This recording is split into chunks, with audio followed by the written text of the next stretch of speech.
Welcome to Share Talk, the only podcast where investors come first. Hello and welcome to Share Talk. Today I'm joined by Colin Harrington, who's CEO of Zephyr Energy. How are you today, Colin? Very well, Zach. How are you?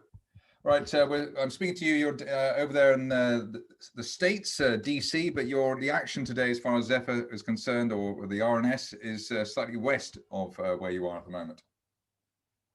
Correct. It's a continued progress on our project in Utah, which we're looking to spud at the end of this year, and we've announced an update that covers a few key, few important topics. First and foremost, being part of this drill is funded by a Department of Energy grant, and the first tranche of funding from that we received yesterday. So it helps us kick off some of our efforts.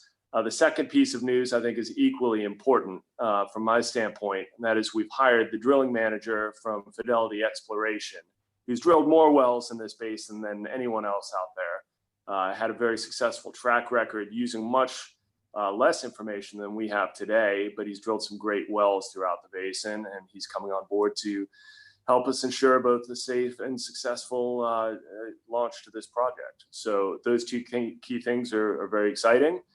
And we also look forward to continued progress. We've got tenders out for bids for things like rig contracts now, and we're pushing forward on many fronts. So overall, it's onwards and upwards for the next few months.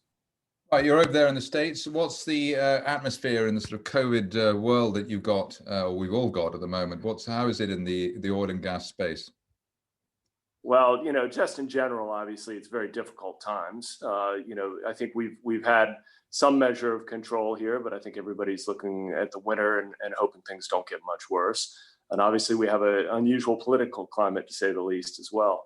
But in terms of operations here, we are in the middle of, what's essentially high desert in Utah, without much around in terms of towns or populations.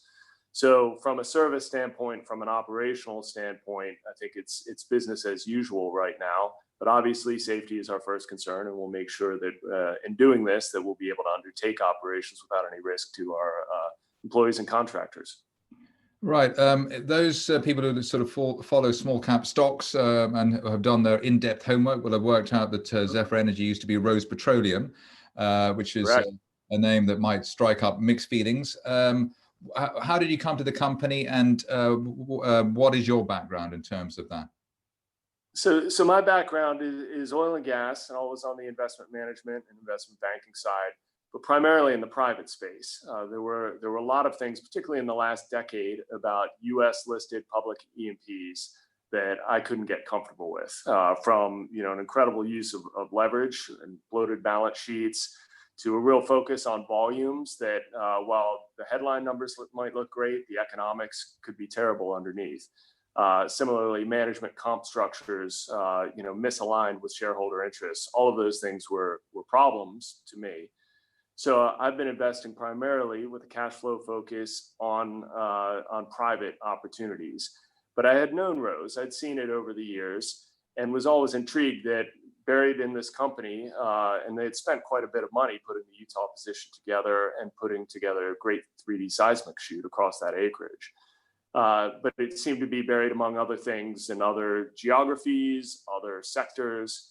But as I watched it and saw a company with a minuscule market cap compared to what the value could be just within Utah, I ultimately wound up buying in as an investor first, joining the board. Then over the last year have helped execute a pretty wholesale change there. So 4 of the 5 board members at the company are now new. We've augmented management, changed things out there, and we've really stripped away all of the old pieces that were part of Rose, like Cuban opportunities, Mexican minerals, and gold, and so forth. So now we're just 100% focused on the upstream business in the U.S., Rocky Mountain region. And our first task, obviously, is to try to realize some value out of the Paradox Basin asset. It's hard when you're a tiny market cap company, and wells can be very expensive, $6 million plus, which is why this relationship and the grant funding that we've gotten from the University of Utah has been so important, because it lets us on a non-dilutive basis, begin to crack the code here, to go in and drill a well this fall. It's 2/3 of it or more funded by the U.S. government on a non-dilutive basis, as I said.